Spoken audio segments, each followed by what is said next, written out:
tell you the Chris? dynamic. Yeah. There's a flavor of it, but not a full meal, as it were. It's a good analogy. Okay, we'll move on from that. Let's talk briefly about Carl, because it is his hometown, and because he's not in the room, John couldn't really dish up too much because he was written. So what goes on tour stays on tour, doesn't matter anymore. As long as it's broadcastable, you can tell us. Any bad stories? Come on, you must have. Any bad... Well... Or good stories. Good story. One of my fondest memories. So when we were doing all the stuff on the deck, when everybody was there, really, was Scott. I mean, everybody. We had this corner of the sound stage, which was like whatever 12 seats, and we all had our own little compartments with our food and wrappers and beef jerky and computers and whatever the hell was over there. And we had one day where. Whatever. Long story short, there's not a bad picture that Carl Urban has ever taken, and I say this with envy. The man does not. He is like. He's a photogenic gentleman. Yeah, I have a man crush on Carl. What can I tell you? You don't have to take it. I have a man crush on Eric Bana. I have a couple man crushes. Just keep that on the down low. I had a lot of fun with Carl. He's a great guy. Really, really funny. Really generous. Really, really great in this movie. Like so. I think people will be really surprised.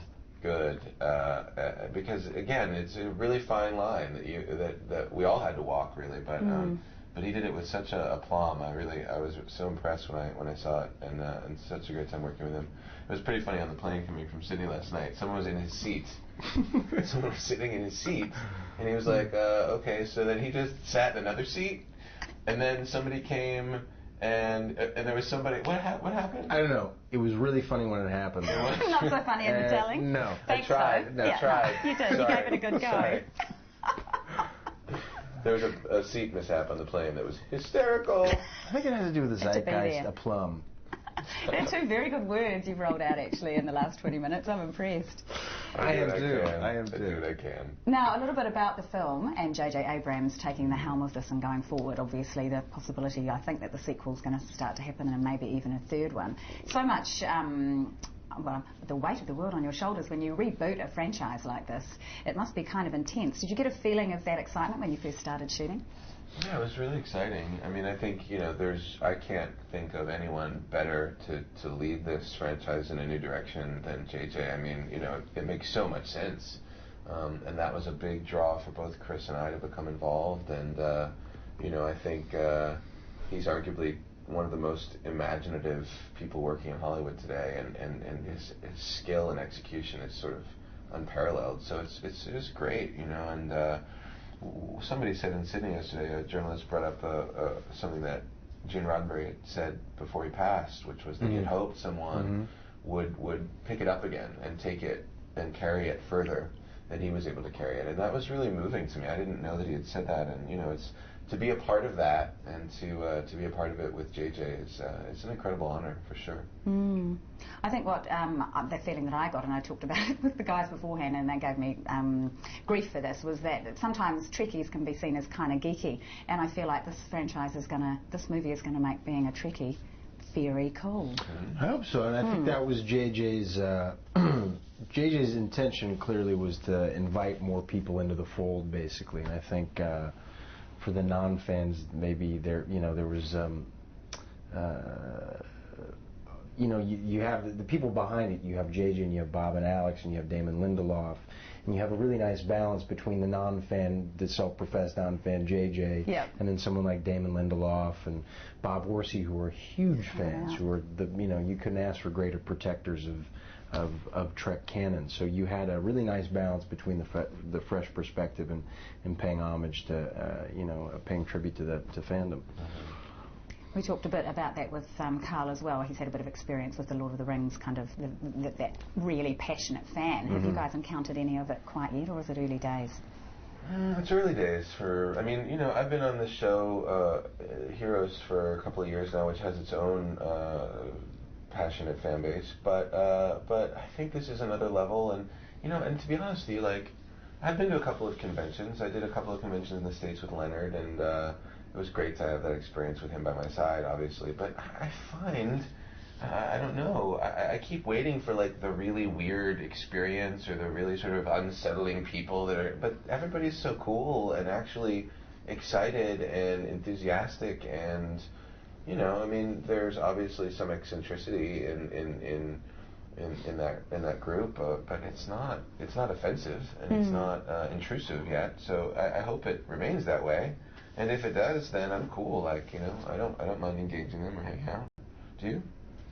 Well, the first experience that I had with really any of that frenzy was when we got on the airplane to go to Sydney, and we get to the airport, and there's, you know, all these paparazzi, and it was frenzied. It was just crazy, and so that was nuts. That was a weird experience. But then in that kind of chaos, there were these 4 or 5 fans that wanted to get some signatures or whatever, and as the paparazzi made their way to something hopefully more important, the Trekkies were left behind, and they were sweet and kind, and I mean, just very nice and very again, like Zach, I haven't had any experience with, you know, anything other than, you know, really sweet people. Other than good. Other than good, exactly. That's a very good start. Yeah. I think I read a quote from JJ saying that he said when he met you that you were born to play Spock. Really? Yeah. Wow. He said that about you.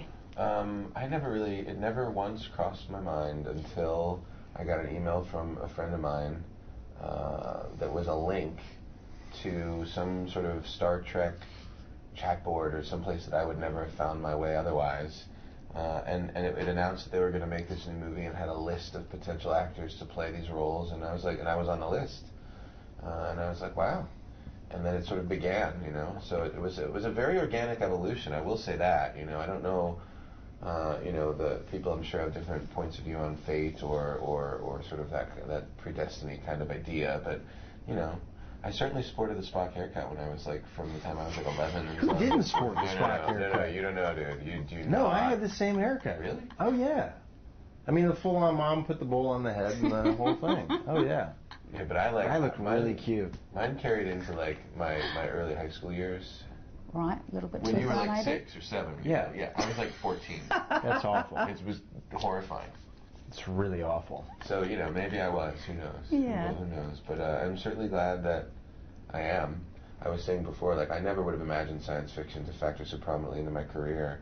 But, you know, it has, and I'm glad it has, and it makes sense. There's something very theatrical about science fiction. It's a very heightened reality. I think there's actually numerous parallels between the sort of canon and the mythology of Star Trek and the canon of Shakespeare, really. You know, these heightened stakes and heightened worlds and characters that weave in and out of different stories, and you know, I think it's a really cool thing to be a part of. So I'm not complaining.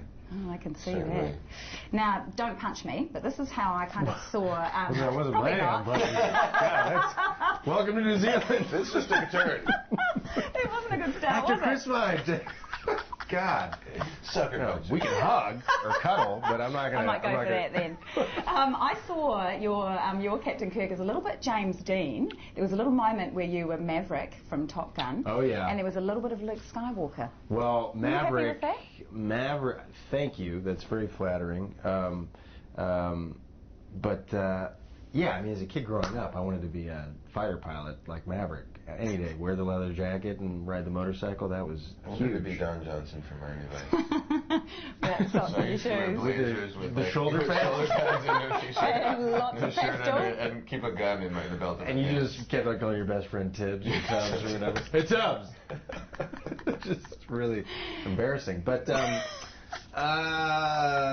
let's talk about me just for a second. Sorry. But the scene in particular that I felt that when I had to ride the motorcycle and I'm looking all stoically up at the thing, was so nerve-wracking because we had 20 minutes to shoot the shot and the sun is setting. It's a beautiful, they call it magic hour, and cinematographers love it. It's like their wet dream, and so I keep on falling on the motorcycle, and it takes me. I'm going past the camera. I'm like going into the camera, and it could not have been any less, cool than that. But It looks cool. yeah, I know. Thank God, the magic of filmmaking. It ended up looking cool, but it was a lot of fun. It was like it was all the dreams of that I carried since I was a kid to play the Top Gun pilot. So it was fun. Sweet.